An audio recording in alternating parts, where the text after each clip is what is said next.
আসসালামু আলাইকুম দর্শক, স্বাগত জানাই আমাদের কৃষি কালচার দেখতে। আবার নতুন ভিডিও নিয়ে হাজির হলাম। ঠিক এক সপ্তাহ পর বাড়ি আসছি। কালকে রাতে আসছি আর এখন বেলা 9টা।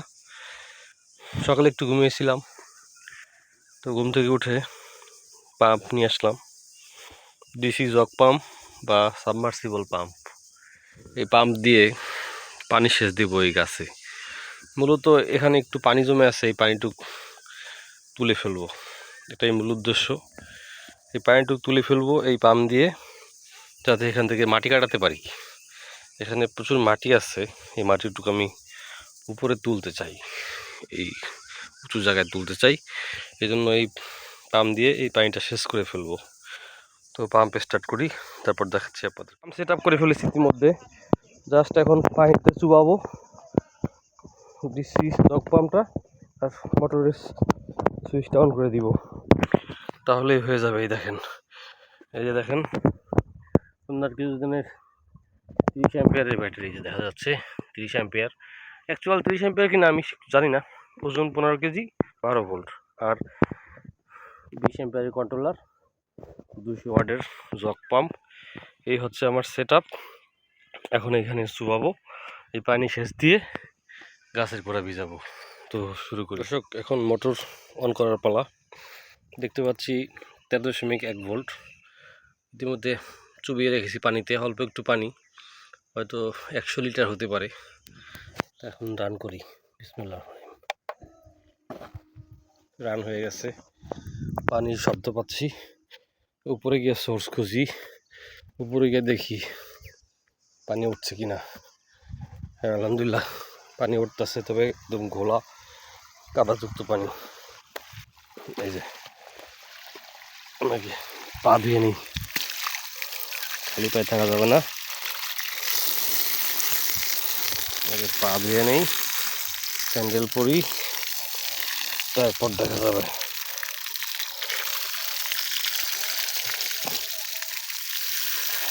পানির ভালো ফোর্স, ব্যাস।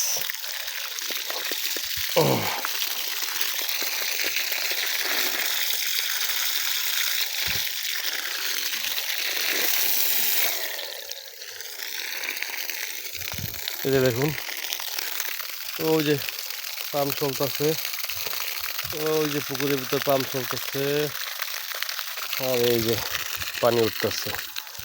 পানির গতিও ভালো, ভালোই দূরে যায়। আলহামদুলিল্লাহ, পাম্পটা কিনতে পেরে আমি খুবই আনন্দিত।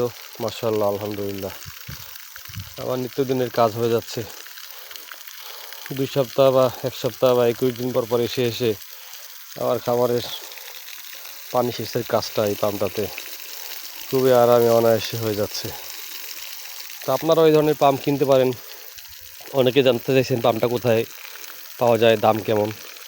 এই পাম্পটা আমি কিনেছি সুমাই ইলেকট্রিক থেকে 3000 টাকায় বছরখানেক আগে। আর ব্যাটারিটা কিনেছিলাম এক বাটপাড়ের কাছ থেকে। তার প্রতিষ্ঠানের নাম না বলি, আপনারা প্রতারণার শিকার না হন। তো ব্যাটারি নিয়েছিল 4000 টাকা, প্লাস শিপিং চার্জ ছিল 250 টাকার মতন। কিন্তু সুমাই ইলেকট্রিক থেকে আমি এই যাবৎকালে 3টা পাম্প কিনছি। একটা পাম্প খারাপ পড়ছিল, তারা রিটার্ন নিয়ে নিছে, আর বাকিগুলো আমার খুব ভালো ছিল। সুমা ইলেকট্রিকের যে মালিক বা কর্ণধার, তিনি অনেক ভালো মানুষ। আপনারাও তার সাথে পরিচিত হলে বুঝতে পারবেন। পাম্পের কোনো সমস্যা হলে ওয়ারেন্টি না থাকলেও সে চেঞ্জ করে দেয়, এটা একটা ভালো দিক। তো দেখি কতক্ষণ পানি দেওয়া যায়। 11 ভোল্ট পর্যন্ত নামায় আনবো, আর পুকুরটা আমাকে সেচ দিতে হবে, মানে পানি একদম শুকাই ফেলতে হবে, কারণ এখানে মাটি কাটাইতে হবে।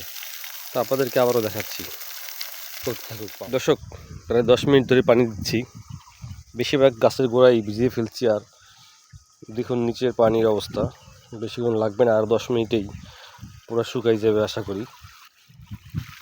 তো যেহেতু আমার পানি আছে, আমি একটু দেই সব জায়গাতেই, যেহেতু পানির সুযোগ পাইছি দেওয়ার। প্রায় শুকাই ফেলছি, আর অল্প একটু বাকি আছে। তো এইটুকু পানিটা দিয়ে যাই, ভালো করে গাছের গোড়া শুকাই ফেলি। আসেন আপনাদের দেখাই 15 মিনিট চালানোর পর পানির কী অবস্থা। আর হয়তো 5-7 মিনিট চালাতে পারবো। আপনার পুকুরে নামার জন্য একটা ছোটো স্লোপ বা ঢালু জায়গা আছে, এখান থেকে আমি পুকুরে নামতে পারি। তো এখান থেকে নেমে আপনাদের দেখাই যে পানি কতটুকু আছে, কতটুকু সেচ দিতে পারবো। 11.8 ভোল্ট, 11 ভোল্ট পর্যন্ত নামানো যাবে। কন্ট্রোলার একটু গরম হয়েছে, তারও গরম হয়েছে ভালোই। আর দেখেন পানি, সামান্য একটু পানি আছে, খুব বেশি না। তো 10 মিনিট চলবে। তো আবার নামা লাগতে পারে একটু চারপাশটা পরিষ্কার করে দেওয়ার জন্য। পাম্পের চারপাশে ময়লা জমছে। তো আরও 5টা মিনিট চালাই, তারপর আবার নামবো না। এখন ঘোলা পানি আসবে আমি নিশ্চিত। তো এখানে পানি সেচ দেওয়া এখন একটু কঠিনে দাঁড়াবে, যেহেতু সব পানি আমি সেচে ফেলতেছি। কিছুই করার নাই আমার, একটা কাজ করতে গেলে আর একটা কাজ হ্যাম্পার হবেই। অলরেডি ওখানে বাড়ি মারতেছে, পানি খুবই সংকট আর কি, পানিই নাই বলা চলে। এখানে চাপ দিলে ওখানে পানি ছেড়ে দিচ্ছে, পানি পাচ্ছে না, আমার এখনই নামতে হবে।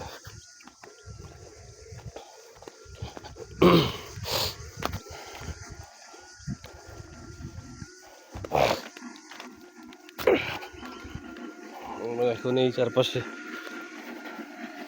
পরিষ্কার করে দিতে হবে, পানি পাচ্ছে না পাম্পে। এই যে এখন আমার পানি পাচ্ছে।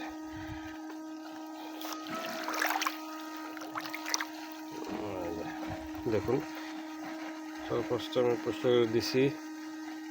ব্যাঙের বাচ্চাগুলো, আবার ব্যাঙাচিগুলো মরে যাবে, কিন্তু কিছু করার নাই আমার। আমার এখন নিজের স্বার্থটাই দেখতে হবে। দুঃখিত ব্যাঙাচিগুলোর জন্য খারাপ লাগবে, কিন্তু কিছুই করার নাই আমার।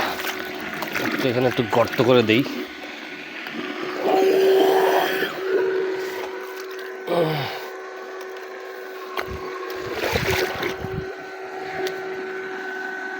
জানি না পানি ওঠে কিনা। নাম তো মাঠ পাম্প, এই কাদার টানার কথা, দেখি টেনে নিয়ে। হ্যাঁ, নাম যেহেতু মাঠ পাম্প, কাদা টেনে নিয়ে যাচ্ছে ঠিকই। ব্যাঙগুলো এখন চিৎকার চেঁচামেচি শুরু করে দিছে, কারণ তাদের বাস্তুসংস্থানে প্রভাব ফেলেছি।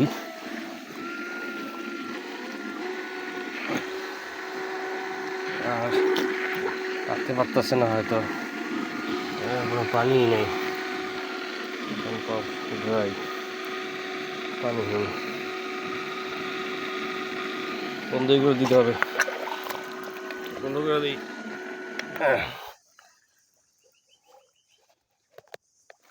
দর্শক দেখলেন কি সহজেই মাঠ পাম্প দিয়ে কাদাযুক্ত মাটি থেকেও পানি সেচে ফেলা যায়।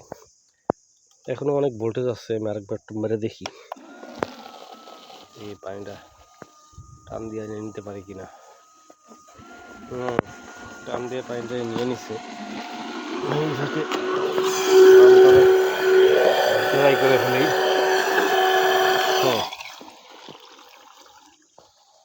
পানিটা আবার চলে আসতেছে। যাই হোক, আমার কাজ শেষ করতে পারছি আলহামদুলিল্লাহ। এখন আগের পুকুরে, পাশের পুকুরে নিয়ে সেচ দিব।